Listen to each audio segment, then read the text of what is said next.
दोस्तों नमस्कार, मैं डॉक्टर MK सिंह अपने YouTube चैनल पर आप सभी का बहुत बहुत स्वागत करता हूं।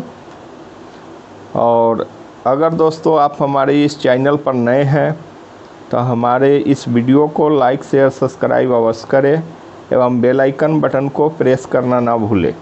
तो चलिए दोस्तों, आज हम शुरू करते हैं फिर एक नए टॉपिक पर।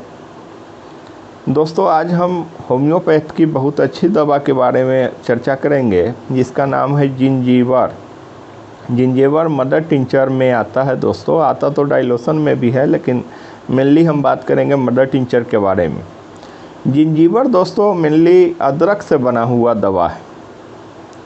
अब तो आप सभी लोग जानते हैं अदरक ऐसे भी काफ़ी गुणकारी चीज़ होता है, उसी से यह बना हुआ दवा है दोस्तों। चलिए दोस्तों, अब एक किन किन जगह फंक्शन पर काम करता है मानव बॉडी में उस पर हम चर्चा करते हैं।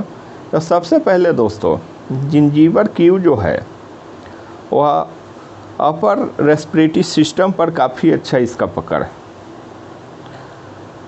अपर रेस्पिरेटरी सिस्टम के लिए यह काफ़ी अच्छा दवा माना गया है।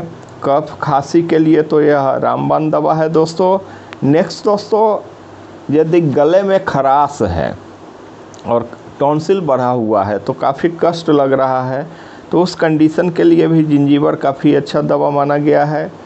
जैसे मान लीजिए खांसी से एकदम अथी हो गए हैं, कंठ में एकदम दर्द हो रहा है, उस कंडीशन में 20 ड्रॉप थोड़ा सा गुनगुने पानी में 30 ड्रॉप डाल करके आप गार्गिल भी कर सकते हैं।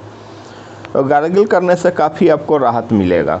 नेक्स्ट दोस्तों, सर्दी के लिए भी काफ़ी अच्छा दवा है। नाक चौक कर रहा हो तो और पानी आ रहा हो तो उस कंडीशन में भी जिंजीवर का काफ़ी अच्छा रोल है दोस्तों। नेक्स्ट दोस्तों, मेनली यह खांसी के लिए तो हम आगे भी बताए हैं कि यह खांसी के लिए काफ़ी अच्छा दवा माना गया है। One of the best remedy cough के लिए, खांसी के लिए।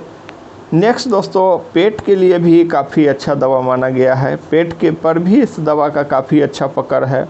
जैसे डायरिया, लूज मोशन ये सब हो रहा है, अपच की शिकायत है, एसिडिटी गैस में भी यह दवा काम आता है दोस्तों। तो सभी प्रकार से यह दवा गुणकारी है। रेस दोस्तों, जो जिंजीवर का जो रोल है वह क्या है, जैसे मान लीजिए पूरा कफ जकड़ा हुआ है और कफ निकल नहीं रहा है तो कफ को निकालने में भी काफ़ी सपोर्टिव दवा है दोस्तों। और इसका बहुत सारा गुण है दोस्तों। तो चलिए दोस्तों, आज इसी के साथ इस वीडियो को हम यहीं समाप्त करते हैं और आशा करते हैं दोस्तों अगर ये वीडियो हमारा अच्छा लगा होगा तो इसको लाइक शेयर सब्सक्राइब अवश्य करें और बेल आइकन बटन को प्रेस करें। और इसी के साथ दोस्तों जय हिंद जय भारत, फिर मिलते हैं नेक्स्ट ब्लॉग में।